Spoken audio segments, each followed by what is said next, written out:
Tony Peterson killed 150-inch plus an 8-point yesterday. I was not expecting that. And I told him if he killed a 140-inch deer that I was gonna shave my beard. Man, I was not expecting this to happen so quickly. The whitetail rut. Let's roll. For us, it's the big event. That time where it all comes together, or it doesn't. From dawn until dusk, through the highs and the lows. All of it for a brief opportunity to cross paths with America's most pursued big game animal. For 4 hunters in 4 different states, there's a little bit of chance and a hell of a lot of work. That is a giant. But it's all worth it for that 1 week in November.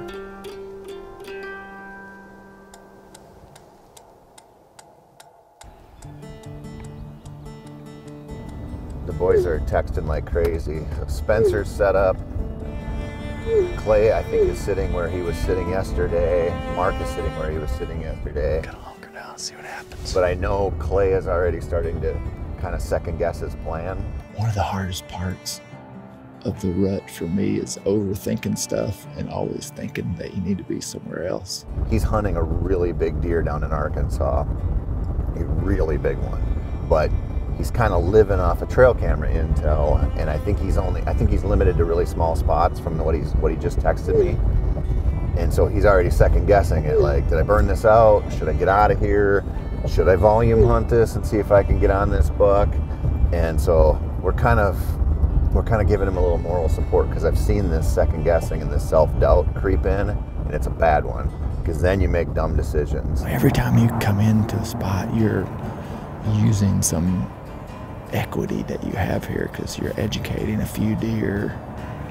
So if that deer's not in this block of timber right now, and there's no other shooter bucks here, none, then we're kind of spinning our wheels. I hope he gives us a little more time and volume hunts this spot, because that deer's really special, and I think he has a long history with it. And I just don't want to see him kind of, put too much stock in the trail camera photos right now, because, he thinks he's got kind of a pattern on this deer. Like, yeah, he shows up for a day or two and kind of lives here, then he bounces and he's out. And he's just said something like he feels like it's kind of an all or nothing thing with this deer. Like, he's either right where he can hunt him or he can't. But it's November 2nd. You just never know. The rut can be so hot and cold. It can be on 1 second and off the next. I pulled a couple cameras last night, and one of them died in September, so that was disappointing, but the other one got a bunch of pictures of a really nice 11-pointer, definitely mature, with like an inside tine and big body. That camera's about 500 yards down this timberline, so hoping that maybe he makes an appearance. Is that same one from yesterday morning? Man, it's a nice buck, but I don't think I'm gonna take it.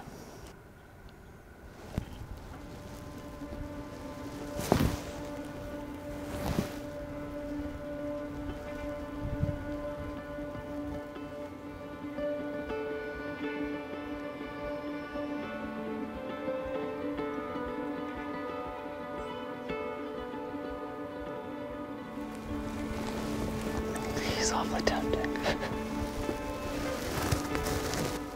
I think he's like a mid-130s, 3.5-year-old. I picked up my bow just because I thought, man, if it is at 15 yards right underneath me, if he looks good, maybe, but I'm not sad at all that he turned and went the other way.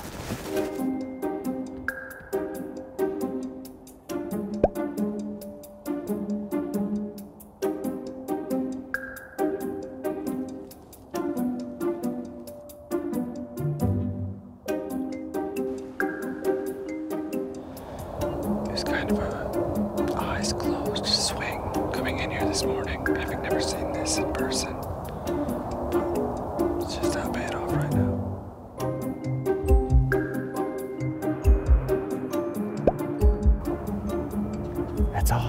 slow. I hear for Mark it's been pretty slow too, and for Spencer, slow. Tony's on his way to Wisconsin because he killed that buck. He's probably grinning ear to ear. I haven't sent him a picture of me shaved, and he did allow me to keep my mustache. I requested that I keep the mustache. So if he kills another big deer, I might shave it just for him. Been a little bit, I was gonna say it was a little slow, but it hasn't been that bad. Saw, there's 3 does, 2 dinks, and that nice, tight and tall 3.5-year-old that came in real close.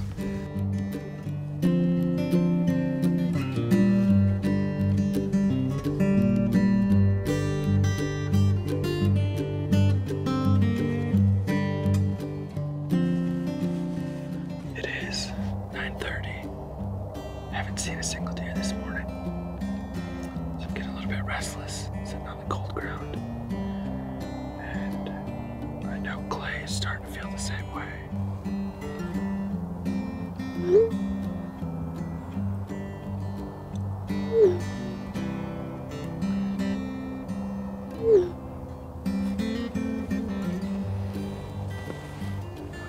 I knew morning hunts are going to be tough on this property, but I don't know if I knew they'd be this tough. So I anticipate this won't be my last morning here. So I'm going to check out a few other spots in case I need to be back here on the 3rd and the 4th and the 5th. And hopefully make those mornings more productive. So I'm just going to poke around a little bit in this timber, see what I can find.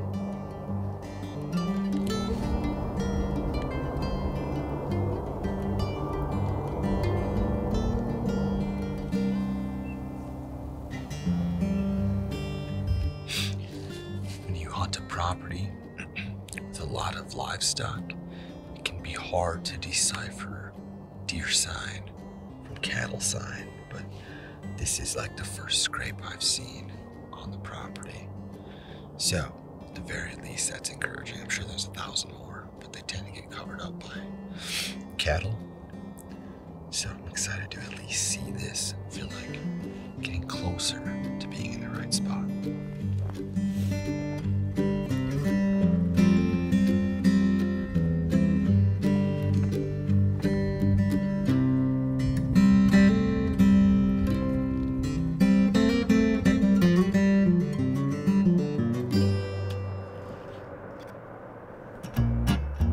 It's okay to eat in a tree stand, but you gotta have a plan. So, my crackers are here. This is here. If I see a deer, I know exactly what I'm gonna do with everything in my hands so that I can act quickly. Spencer NEUHARTH was giving me a hard time yesterday saying the deer would smell this. Hey Spencer, if the deer can smell this tuna, then they can smell me. Okay? You see what I'm saying? So yeah, they could smell this tuna, but it's not like this tuna is gonna go out there, they're gonna go, oh, there's tuna. No, they're gonna be like, holy cow, there's a human. So, Spencer, there's some things he doesn't understand.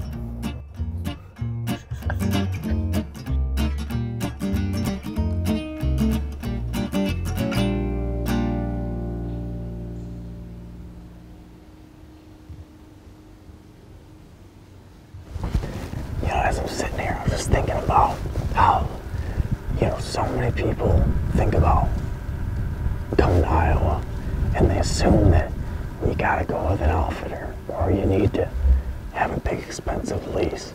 And that any kind of hunt to a state like this is gonna cost thousands and thousands and thousands of dollars. Well, this place I'm hunting right now, I'm actually hunting for free. The last time I hunted in Iowa was 6 years ago. I showed up cold turkey, used Onyx to put together a list of different landowners that had properties look good in the area, and I just spent a full day heading out and knocking on doors. I knocked on 14 doors in that day, and these folks ended up saying yes. So, it is possible. It's gonna take some work, but it's possible. And, I'm not hunting a big managed property, and there's no 200 bucks running around here, but I'm in Iowa. I'm having fun, you know. Don't ever let something like this make you think you can't do it yourself. This is totally doable DIY on the cheap. I've seen a bunch of like 2- and 3-year-olds.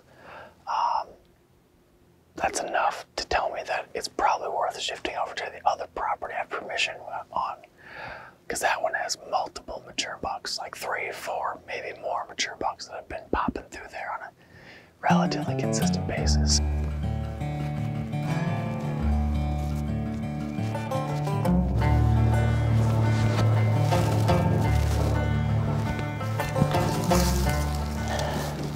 All right, let's get out of here.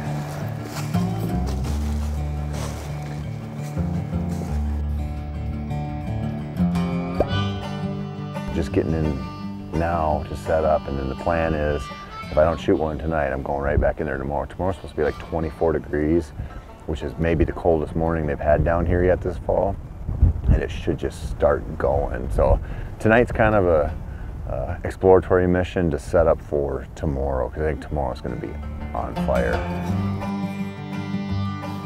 It seems like it's been a pretty slow day for everybody. Spencer didn't see any deer. Tony drove to Wisconsin and is getting set up and is going to hunt this afternoon.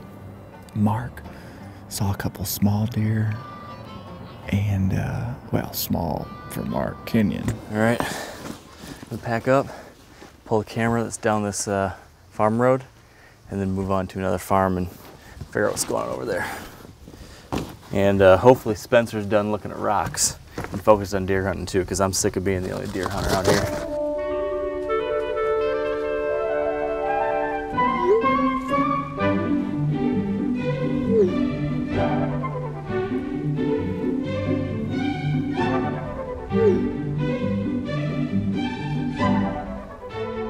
I promise, Mark, I was not looking for rocks. Just stumbled upon it when I was looking for scrapes and rubs. Following this drainage here to cross back. After doing some morning scouting, found a big piece of petrified wood right at the crossing. And now about like 2 feet away was a small piece of petrified wood. These are like 50 to 100 million years old. This part of Montana is famous for having a lot of it. This is gonna be Tony's piece for killing that big buck yesterday. Sorry, Clay and Mark.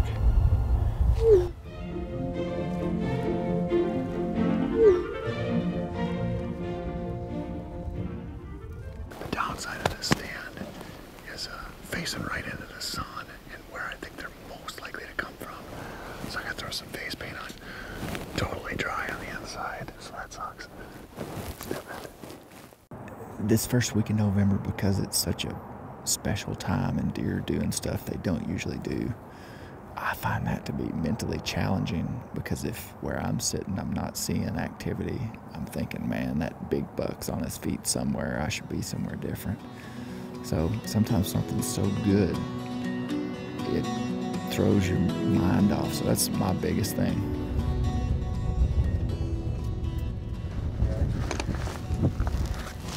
Where I'm really kind of, I don't know, stressed and my mind's going a million miles an hour trying to figure out how to hunt this new spot, because it just sets up really weird.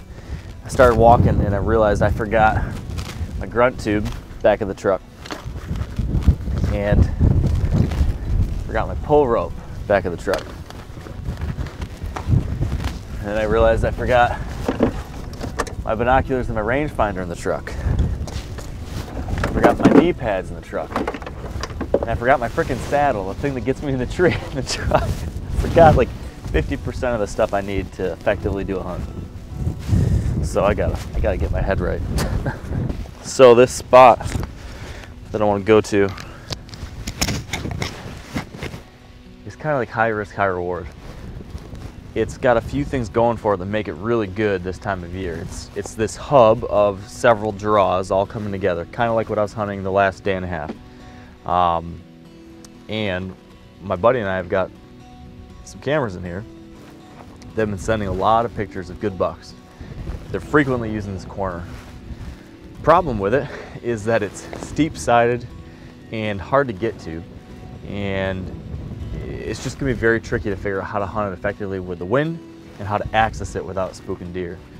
I'm kind of taking the approach that it's the rut, and I only have a few days, so I got to be aggressive. And that's, you know, that's usually a fair bet to make during the rut because things are happening, bucks are moving long distances, and you know, this time of year only comes once. So you got to kind of send it.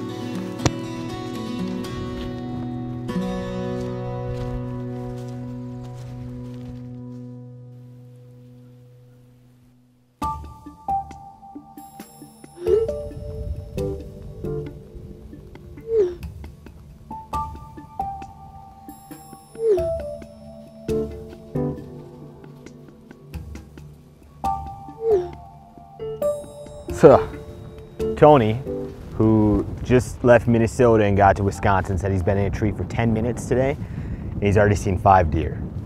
And I tell everyone that I introduce Tony to that he is the best public land whitetail hunter I know. And man, he's showing why this week. He is covered up in deer. And then Giannis Putelis, who's even part of this film, just sent a picture to our group of a big buck that he just killed in Wisconsin at 1:40 p.m. So the rut is definitely on in the Great Lakes area. Tonight, we're hunting what I think is position A on the property. I scouted it one time last week and I saw 34 deer. Now, none of them were shooters, but being that it's November 2nd now, hopefully there's like some buck that showed up 10 minutes after shooting light ended last week, who's now gonna show up 10 minutes before shooting light ends this week, and we're gonna find a big old whitetail in Montana. Or this part of the property also has mule deer. I'm here to kill a whitetail, and as much as I love whitetail, I'm not gonna pass up a muley if the right buck shows up. I bet Spencer kills a deer this afternoon. And Spencer is not like Mark Kenyon. If a 125, 130 inch deer steps out in front of Spencer, it's in trouble. I wonder how many 125 inch deer Mark passed today.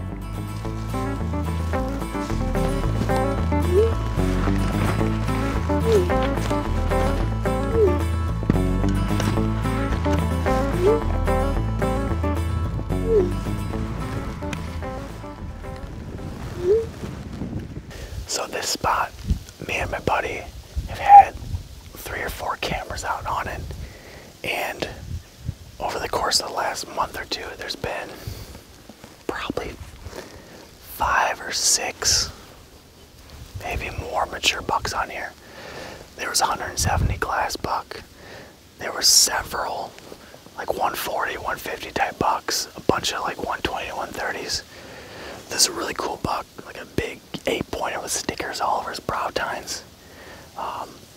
My pal, about 4 nights ago, killed that Boone and Crockett buck on the other side of the farm. So he's out of here. But that sticker buck is still around. There's just another really big solid 8-pointer. There's a really nice, like, 150 glass 10-pointer. Actually 2 bucks kind of like that. So there's a lot of good deer rolling through here.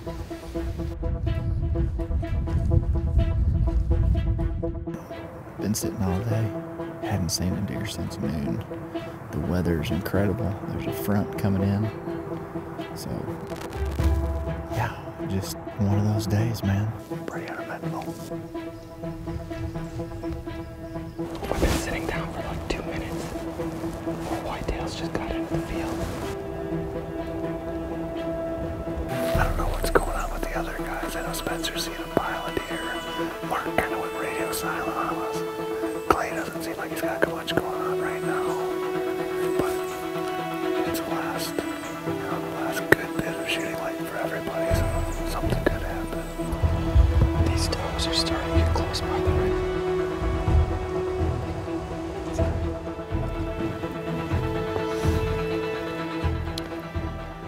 With these 2 bucks and 2 does that came into the field, that brings it up to 10 in front of us and 25 that we've seen so far tonight. We'll be in for some good rutting action if those little bucks make it over to this doe group of 6 in front of know they're gonna be chasing them, shooter or not. It's just like way cool to be around this many deer for this long. You get to see a lot of stuff that, like, you only see on the Outdoor Channel or something.